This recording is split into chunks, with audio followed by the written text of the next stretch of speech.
Well, the race for Connecticut's 5th congressional district is heating up. Incumbent Democratic Congresswoman Jahana Hayes is out with her first TV out of this cycle. Yeah, she's facing a rematch with her 2022 opponent, Republican former state senator George Logan.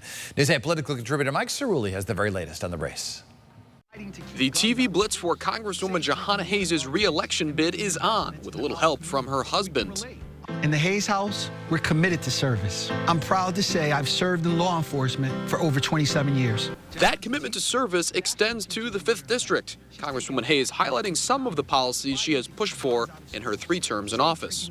If you look at the legislation that I have sponsored and co-sponsored, it's to feed children, to educate children, to protect women's reproductive rights, to protect our farmers, nutrition programs. We asked Hayes if she planned to debate Logan, an issue that the Republican has raised in recent days. She said she's agreed to one. So I welcome a debate, and his campaign has already been made aware of that, and we're already working out the details. Hayes touts Democratic plans to lower prescription drug prices, a key part of an agenda she says will help Americans dealing with rising consumer costs. On that point, Hayes' opponent, George Logan, argues Democratic policies have contributed to inflation. Logan broadly criticizes the collection of economic measures known as Bidenomics, which included nearly $2 trillion in COVID-19 stimulus and more than $1 trillion in climate and infrastructure spending. She supports and touts Bidenomics. She thinks it's working. And I think that inflation has just been crushing folks in our district. She touts the economy, right?